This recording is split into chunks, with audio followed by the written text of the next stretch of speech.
Hello दोस्तों, कैसे हो। स्वागत है आपका शुक्ला स्टडी सर्कल पर। मैं अंशु शुक्ला आपका स्वागत करता हूं।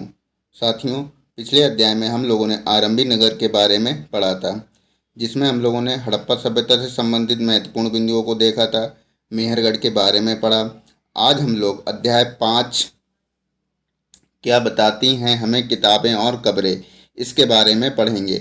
अगर हम लोग एनसीईआरटी से हट के देखते हैं तो हम लोग आज के इस वीडियो में वैदिक काल के बारे में पढ़ेंगे।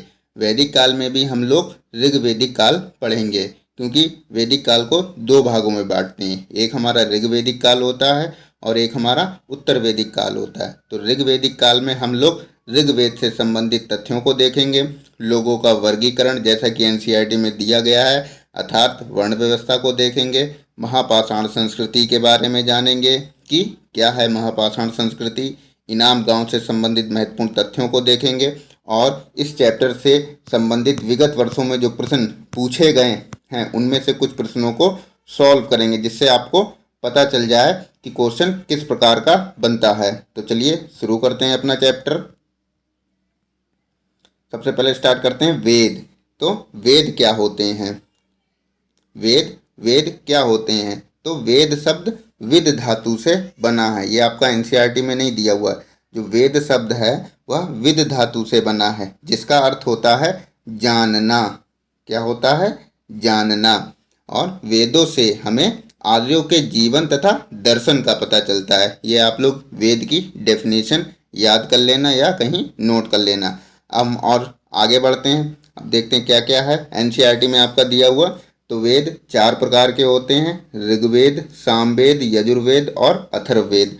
सबसे पुराना वेद हमारा ऋग्वेद है, जिसकी रचना 350 साल पहले हुई थी। ये आप लोग ध्यान रखना। और ऋग्वेद में 1000 से ज़्यादा प्रार्थनाएं हैं, जिन्हें सूक्त कहा गया है। और सूक्त का मतलब क्या होता है? तो सूक्त का मतलब होता है अच्छी तरह से बोला गया। यह विभिन्न देवी देवताओं की स्तुति में रचे गए थे। क्या रचे गए थे? प्रार्थनाएं रची गई थी विभिन्न देवी देवताओं की स्तुति में। इनमें से 3 देवता बहुत महत्वपूर्ण हैं, जो कि अग्नि, इंद्र और सोम हैं। अग्नि को हम लोग आग के देवता बोलते हैं, इंद्र को हम लोग युद्ध के देवता बोलते हैं, और सोम एक पौधा होता है जिससे एक खास तरीके का पेय बनाया जाता है पीने के लिए। ठीक है, नेक्स्ट आगे बढ़ते हैं। वैदिक प्रार्थनाओं की रचना ऋषियों ने की थी। आचार्य विद्यार्थियों को इन्हें अक्षरों, शब्दों और वाक्यों में बांटकर स्वस्वर पाठ द्वारा कंठस्थ करवाते थे। मतलब अक्षर, शब्दों और वाक्यों में बांट देते थे, फिर उनको कंठस्थ करवाते थे या याद करवाते थे। अधिकांश शब्दों के रचयिता सीखने और सिखाने वाले पुरुष थे।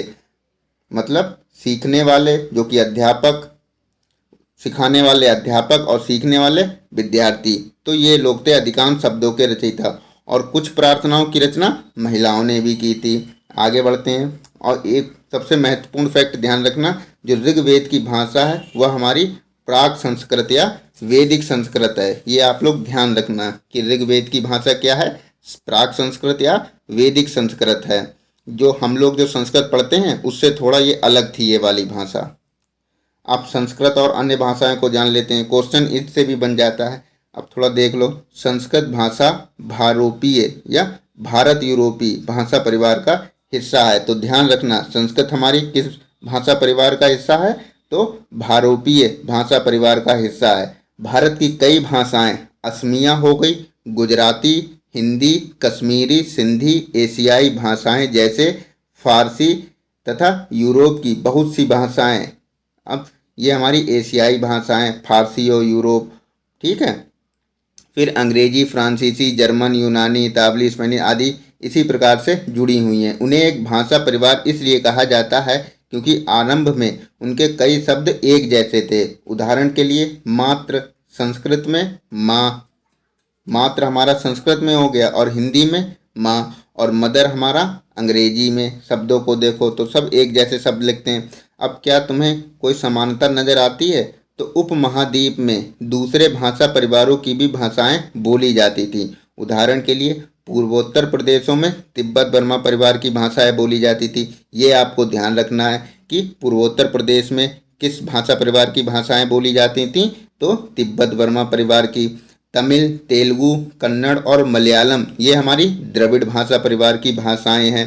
जबकि झारखंड और मध्य भारत के कई हिस्सों में बोली जाने वाली भाषाएं ऑस्ट्रो एशियाटिक परिवार से जुड़ी हैं। ये क्वेश्चन आया हुआ है कि झारखंड और मध्य भारत में बोली जाने वाली भाषाएं किस भाषा परिवार से जुड़ी हैं, तो इसका आंसर क्या हो जाएगा? Austro Asiatic. ये पैरा ध्यान रखना आप लोग, इसको बिल्कुल रट जाना, क्वेश्चन जरूर बनता है इससे।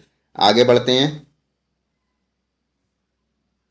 ऋग्वेद का उच्चारण किया जाता है और श्रवण किया जाता है, ना कि पढ़ा जाता है। तो ध्यान रखना, ऋग्वेद का उच्चारण किया जाता है और श्रवण का मतलब सुना जाता है, ना कि पढ़ा जाता है। ऋग्वेद के कुछ सूक्त मतलब श्लोक या प्रार्थनाएं वार्तालाप के रूप में है, मतलब दो लोगों के बीच में वार्तालाप जो होती है। अब किनके बीच में है? तो विश्वामित्र नामक ऋषि और देवियों के रूप में पूजित दो नदियां व्यास और सतलुज के बीच यह संवाद ऐसे ही सूक्त का अंश है। ये ध्यान रखना, देवियों के रूप में पूजित दो नदियां कौन कौन सी हैं? व्यास और सतलुज।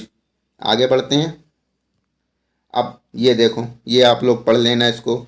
तो विश्वामित्र और नदियां, विश्वामित्र और नदियां, ये आपके लिए इम्पोर्टेंट हो जाता है, ये वाला पढ़ वो भी लेना आप लोग। तो ऋग्वेद की प्रार्थनाओं में अन्य दूसरी नदियां, खासकर सरस्वती, सिंधु और उसकी सहायक नदियों का भी जिक्र है, ये ध्यान रखना। और गंगा और यमुना का उल्लेख सिर्फ एक बार हुआ है ऋग्वेद काल में। आगे बढ़ते हैं। ये आपकी नदियां हैं व्यास और सतलुज, कहाँ पे हैं? ये तो आपकी सतलुज हो गई, ठीक है, और ये आपकी व्यास नदियां हो गई, व्यास नदी हो गई। अब ये ऋग्वेद की पांडुलिपि का एक पन्ना है जो किस पर लिखा गया? भुर्ज वृक्ष की छाल पर लिखी गई। यह पांडुलिपि कश्मीर में पाई गई। ये आप लोग ध्यान रखना, कहाँ पाई गई? कश्मीर में पाई गई। लगभग 150 वर्ष पहले ऋग्वेद की सबसे पहली बार छापने के लिए इसका उपयोग किया गया था। इसी पांडुलिपि को देखकर अंग्रेजी अनुवाद तैयार हुआ। यह पांडुलिपि कहाँ है? तो पुणे महाराष्ट्र के एक पुस्तकालय में सुरक्षित है। ये भी आप लोगों के लिए इम्पोर्टेंट है। आगे बढ़ते हैं। ऋग्वेद में मवेशियों, बच्चों खासकर पुत्रों और घोड़ों की प्राप्ति के लिए अनेक प्रार्थनाएं हैं, ठीक है। घोड़ों को लड़ाई में रथ खींचने के क्रम में लाया जाता था। इन लड़ाइयों होगा यहाँ पे आप लोग लड़ाइयों कर लेना। इन लड़ाइयों में मवेशी जीत कर लाए जाते थे। अब ये लड़ाइयाँ होती कैसे थी, मतलब किस तरीके की लड़ाई थी? तो ये लड़ाई वैसे ज़मीन के लिए भी लड़ी जाती थी जहाँ अच्छे चारागाह हों, या फिर जौ जैसी जल्दी तैयार हो जाने वाली फसलों को उपजाया जा सकता हो। और कुछ लड़ाई पानी के स्रोतों और लोगों को बंदी बनाने के लिए भी लड़ी जाती थी। ये आप लोग ध्यान रखना, किस लिए लड़ाई लड़ी जाती थी? तो ज़मीन के लिए लड़ाई लड़ी जाती थी, और चारागाह मतलब खूब सारा जैसे मैदान या ग्राउंड हो जिससे वहाँ पे पशु चर सकें, उनके लिए लड़ी जाती थी। और जहाँ पर जौ जैसी फसल उगा सकें उनके लिए लड़ी जाती थी। और पानी के स्रोतों के लिए ये लड़ाइयाँ लड़ी जाती थीं। अब आगे बढ़ते हैं। अब जैसे जो लड़ाइयाँ लड़ी जाती थी तो उसमें धन भी मिलता होगा, भाई जो जीतता होगा उसे धन मिलता होगा। तो अब उस धन का उपयोग क्या किया जाता था वो भी हम लोग देख लें। तो युद्ध में जीते गए धन का कुछ भाग सरदार रख लेते थे तथा कुछ हिस्सा पुरोहित को दे दिया जाता था। शेष धन आम लोगों में बांट दिया जाता था, और कुछ धन यज्ञ करने के लिए भी प्रयुक्त होता था। यज्ञ आग में आहुति दी जाती थी। यह आहुतियाँ देवी देवताओं को दी जाती थीं। जैसे अभी आप लोग यज्ञ उज्ञ करते होगे तो आहुति देते हो, स्वाहा स्वाहा, इस तरीके की। घी, अनाज और कभी कभी जानवरों की भी आहुति दी जाती थी। आगे बढ़ते हैं। अब लोगों का वर्गीकरण। और एक चीज़ और ध्यान रखना कि इन लोगों के पास कोई स्थायी सेना नहीं होती थी, लेकिन लोग सभाओं में मिलते जुलते थे और युद्ध व शांति के विषय में सलाह मशविरा करते थे। ये बात ध्यान रखना, ऋग्वेदिक काल में कोई स्थायी सेना नहीं थी। जब हम उत्तर वैदिक काल को पढ़ेंगे तब स्थायी सेना भी हो जाती है, ठीक है। ये ध्यान रखना आप लोग, ऋग्वेदिक काल में कोई स्थायी सेना नहीं थी। अब लोगों का वर्गीकरण देख लेते हैं। लोगों का वर्गीकरण काम, भाषा परिवार या समुदाय, निवास स्थान या संस्कृति परंपरा के आधार पर किया जाता रहा। ठीक है, ऐसे दो समूह जिनका वर्गीकरण काम के आधार पर किया गया था। तो वे दो समूह कौन कौन से थे? तो एक तो पुरोहित, जिन्हें कभी कभी ब्राह्मण कहा जाता था, तरह तरह के यज्ञ और अनुष्ठान करते थे। और दूसरे लोग थे राजा। तो ये राजा वैसे राजा नहीं थे जिनके बारे में हम लोग आगे पढ़ेंगे, क्योंकि ना तो इनके पास बड़ी राजधानियां थीं, ना तो ये लोग महलों में रहते थे, ना इनके पास स्थायी सेना थी जैसा कि अभी हमने बताया ऊपर, ना ही ये लोग कर वसूलते थे। राजा की मृत्यु के बाद उसका बेटा अपने आप शासक भी नहीं बन पाता था। तो ये ऋग्वेदिक कालीन जो राजा थे ये थोड़े अलग थे। जो राजा हम आगे पढ़ेंगे, आगे जो राजा पढ़ेंगे उनके पास महल भी होते थे, राजधानियाँ भी होती थी, ठीक है, और स्थायी सेना भी होती थी। लेकिन जो ऋग्वेदिक कालीन जो हम अभी पढ़ रहे हैं, इस काल के राजा के पास ना तो राजधानियाँ थी, ना तो ये लोग महलों में रहते थे, ना तो इनके पास कोई सेना थी। तो ऋग्वेद में विष और जनों के नाम मिलते हैं, विष और जनों के नाम मिलते हैं। इसलिए हमें पुरुजन या विष, भरतजन या विष, यदुजन या विष जैसे कई उल्लेख मिलते हैं। अब विष क्या होता है तो ये समझ लो, विष जिससे वैश्य शब्द निकला है। कौन सा शब्द? वैश्य शब्द निकला है। और जन क्या होता है? तो जन का प्रयोग आज भी होता है, जैसे आम लोग, जनता, तो इनको हम जन बोलते हैं। आगे बढ़ते हैं। जिन लोगों ने इन प्रार्थनाओं की रचना की, मतलब ऋग्वेदिक प्रार्थनाओं की रचना की, वे कभी कभी खुद को आर्य कहते थे और अपने विरोधियों को दास या दस्यु कहते थे। ये आप लोग ध्यान रखना। अब हम पढ़ते हैं महापाषाण की कहानी। तो महापाषाण ये है क्या? महापाषाण संस्कृति, तो इसके बारे में समझ लो। तो दक्षिण भारत में प्रथम संस्कृति के रूप में महापाषाण संस्कृति का विकास हुआ, ये आप लोग ध्यान रखना। और इसी महापाषाण संस्कृति के तहत मृतकों को, मतलब जो डेड बॉडी होती थी, उनको बड़े बड़े पत्थरों से ढकते थे, ठीक है, जिसे इतिहासकारों ने महापाषाण संस्कृति कहा है। ये आप लोग ध्यान रखना, ठीक है। और महापाषाण, तो महा का मतलब होता है बड़ा, पाषाण का मतलब होता है पत्थर, के नाम से जाने जाते हैं।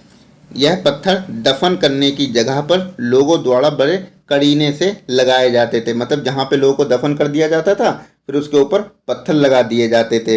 अब महापाषाण में कब्रें बनाने की प्रथा लगभग 3000 साल पहले शुरू हुई थी, और यह प्रथा दक्कन, दक्षिण भारत, उत्तर पूर्वी भारत, कश्मीर में प्रचलित थी। कुछ महापाषाण जमीन के ऊपर ही दिख जाते थे और कुछ महापाषाण जमीन के भीतर भी होते थे, ये आप लोग ध्यान रखना। अब जैसे ये इस तरह का महापाषाण को ताबूत समाधान शिष्ट कहा जाता है।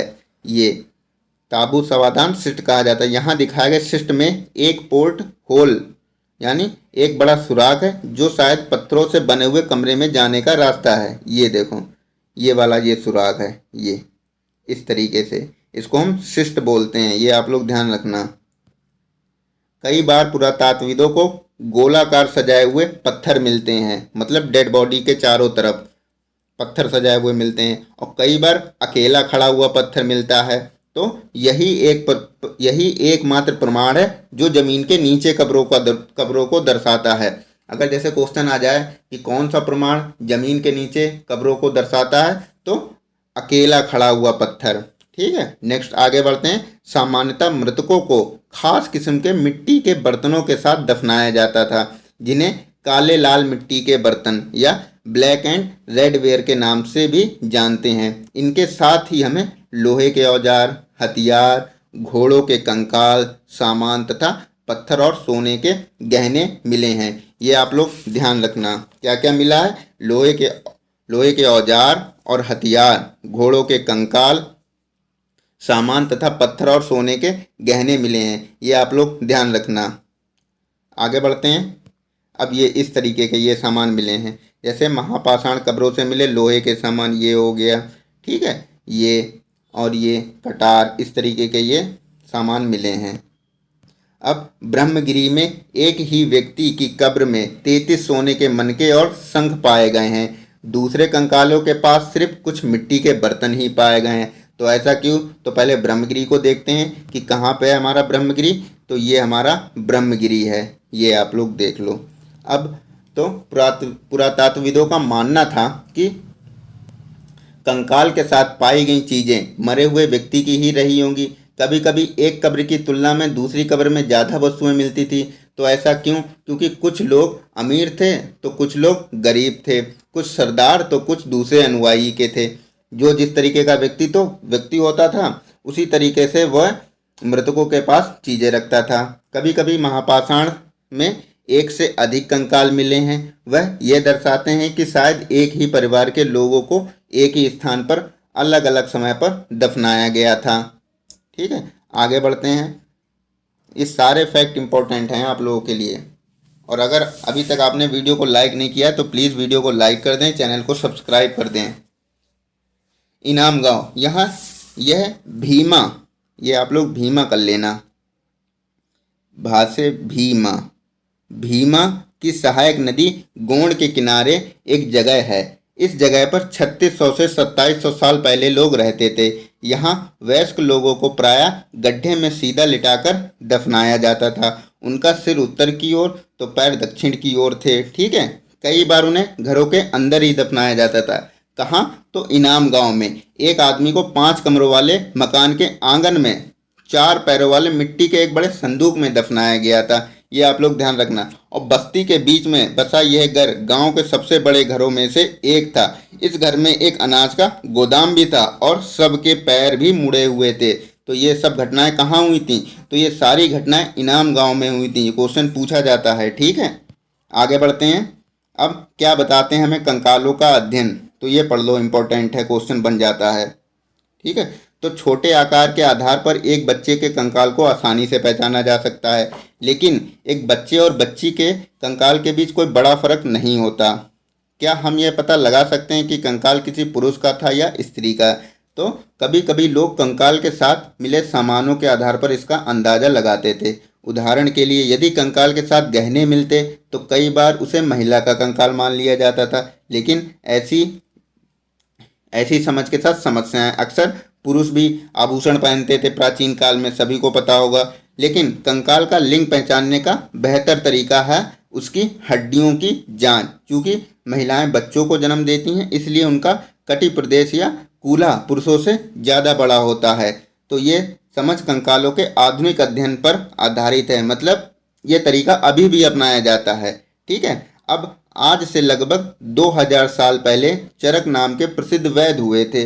उन्होंने चिकित्सा शास्त्र पर चरक संहिता नाम की किताब लिखी। ध्यान रखना, इम्पोर्टेंट है। वे कहते हैं कि मनुष्य के शरीर में 360 हड्डियां होती हैं। यह आधुनिक शरीर रचना विज्ञान 206 हड्डियों से काफ़ी ज़्यादा है। मतलब अभी जो हड्डियां होती वो तो हमारी 206 हैं, लेकिन चरक ने कितनी बताई थी? 360 हड्डियां बताई थी। संभवतः चरक ने अपनी गिनती में दांत, हड्डियों के जोड़ और कार्टिलेज को जोड़कर यह संख्या बताई थी। मतलब चरक ने पूरी टोटल बता दी थी, पूरी बॉडी में जो हमारी दांत में है, दांत और जो जोड़ और कार्टिलेज, इन सभी को जोड़कर उन्होंने 360 बताई थी। ठीक है, आगे बढ़ते हैं। इनाम गांव के लोगों के काम धंधे।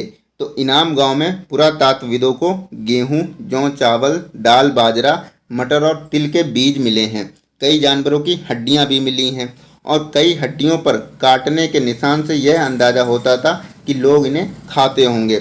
ऐसे साक्ष्य मिले हैं कि बेर, आंवला, जामुन, खजूर और कई तरह की रसभरियाँ भी एकत्र की जाती थीं। अब थोड़ा चीन के बारे में देख लो, तो क्वेश्चन इससे ही बन जाता है। लगभग 350 साल पहले हमें यहाँ लेखन कला के सबसे पुराने उदाहरण पाते हैं। यह जानवरों की हड्डियों पर लिखा गया था।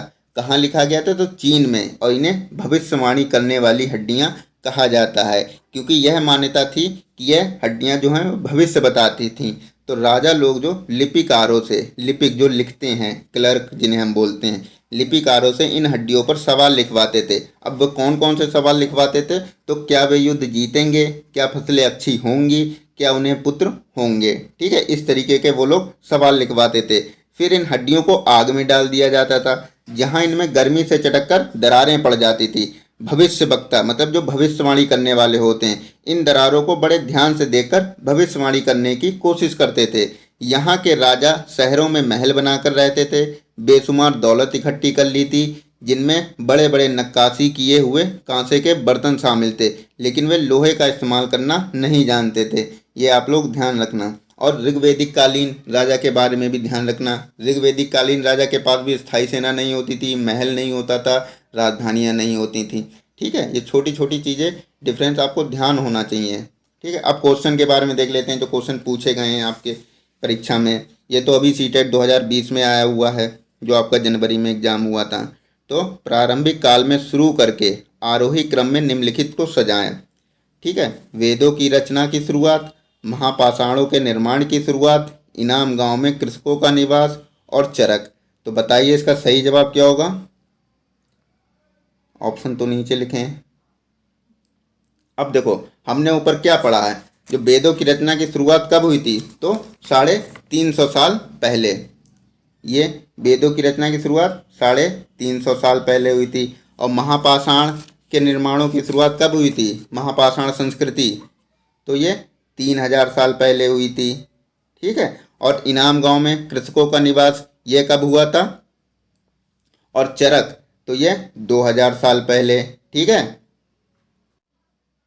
और ये इनाम गांव में कृषकों का निवास तो 3600 से 2700। तो लगा लो कौन सा ऑप्शन सही होगा। तो वेदों की रचना की शुरुआत ये सबसे हमारा पहले आ जाएगा, पहले ए आएगा, फिर हमारा बी आएगा। ठीक है, और फिर हमारा सी आएगा, और फिर हमारा डी आएगा, क्योंकि 2000 साल पहले की बात है, और इनाम गांव में ये 2700 पहले की बात है, और महापाषाणों के निर्माण की शुरुआत ये 3000 साल पहले की बात है, और वेदों की रचना की शुरुआत 3500 साल पहले की बात है। तो ए बी सी डी, तो हमारा जो करेक्ट ऑप्शन हो जाएगा वह सी हो जाएगा। आगे बढ़ते हैं, यही हमने पढ़ा भी है, ऊपर देख लेना आप लोग। एक महापाषाण कब्र में 2 कंकालों के अवशेष थे। इन दोनों में से महिला के कंकाल का अनुमान लगाने हेतु देखना होगा। हड्डियों की संरचना, कंकाल के साथ मिले आभूषण, कंकालों के आकार, कंकालों के साथ मिले खाना पकाने के बर्तन। इससे तो हम अंदाज़ा नहीं लगा सकते हैं, कंकालों के आकार से भी नहीं अंदाज़ा लगा सकते हैं। कंकालों के साथ मिले आभूषण तो दोनों लोग पहनते थे। हड्डियों की संरचना के आधार पर हम ये बता सकते हैं कि यह कंकाल किसी महिला का है या पुरुष का। तो हमारा ऑप्शन जो हो जाएगा वह हमारा सी सही हो जाएगा। आगे बढ़ते हैं, ऋग्वेद मूल रूप से निम्नलिखित में से किस भाषा में रची गई है। तो इसका सही जवाब हो जाएगा संस्कृत में रचा गया है। आगे बढ़ते हैं, क्वेश्चन और भी हैं लेकिन हमने कुछ यहाँ पे इसलिए डाल दिए जिससे कि आपको पता चल जाए कि क्वेश्चन किस तरीके का बनता है। अब ऋग्वेद के विषय में निम्नलिखित 3 कथनों पर विचार कीजिए और सही उत्तर का चयन कीजिए। यह 3500 वर्ष पूर्व लिखा गया था, सही है। इसकी रचना प्राकृत में की गई, ये गलत है। इसमें 1000 से अधिक प्रार्थनाएं हैं, ये भी सही है। तो हमारा ए और सी सही है, ए और सी सही है। ऑप्शन तो इसमें नहीं है, ऑप्शन तो गलत लिख गए, लेकिन आप लोग ये ध्यान रखना, हमारा ए करेक्ट है, ठीक है, और हमारा इसमें सी करेक्ट है और बी गलत है, यानी कि बी गलत है, ए और हमारा सी ये सही है। ये आप लोग ध्यान रखना।